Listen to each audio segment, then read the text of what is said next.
I had always believed marriage was about partnership, compromise, and mutual respect.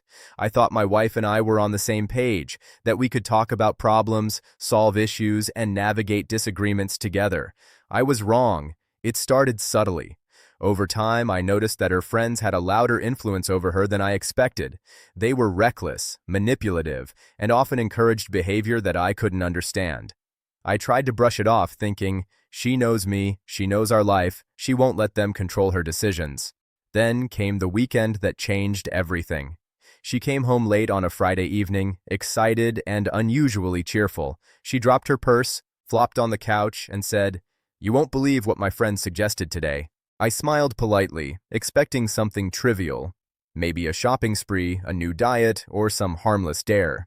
Instead, she said casually, almost proudly, "They told me I should leave for a week. They said it would teach you a lesson." I froze. "Leave? For a week?" She nodded. "Yep. Just pack a bag, go stay with a friend, and don't contact you. They say it'll help you realize how much you take me for granted." I couldn't believe it.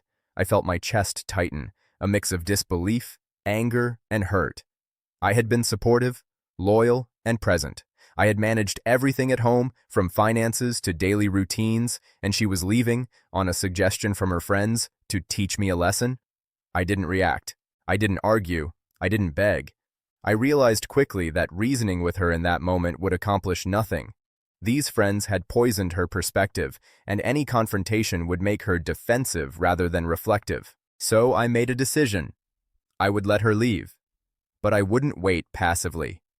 I would use this time to observe, plan, and prepare for the truth behind her sudden cheerfulness.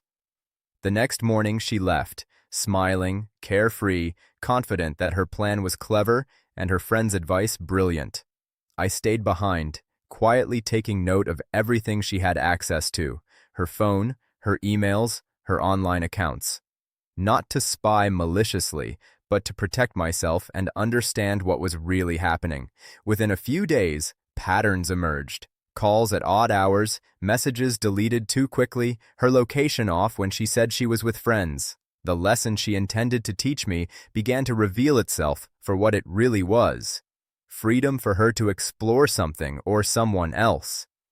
I didn't confront her immediately. I waited. I documented, collected evidence, and prepared for a measured response. Betrayal isn't about shouting, it's about observation, understanding, and timing. When she returned a week later, she was radiant. She expected me to apologize for being too controlling or not attentive enough. But instead, I smiled faintly, held up a few printed screenshots of suspicious messages and locations, and said nothing else. Her smile faltered. Her friend's advice hadn't prepared her for this. She tried to explain, to justify, to laugh it off, but I didn't engage.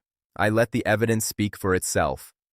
The thrill she had felt from teaching me a lesson turned into panic and guilt as she realized I had known, understood, and controlled the narrative. From that moment, the dynamics shifted. She couldn't dismiss me anymore, and her friend's influence over her waned. I didn't need to yell, threaten, or manipulate. I simply observed, planned, and responded with clarity and composure, far more effective than any impulsive reaction. Looking back, I realized that betrayal often comes disguised as harmless fun, as lessons, or as peer encouragement. Sometimes people who claim to be friends are actually agents of chaos, subtly encouraging disloyalty and testing boundaries.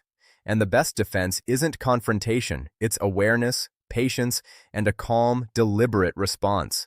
In the end, her week-long lesson taught me more than it taught her. I learned that betrayal doesn't always announce itself with drama. Sometimes it whispers through well-meaning friends and casual advice. I learned that control over your life doesn't come from confrontation alone. It comes from preparation, observation, and composure.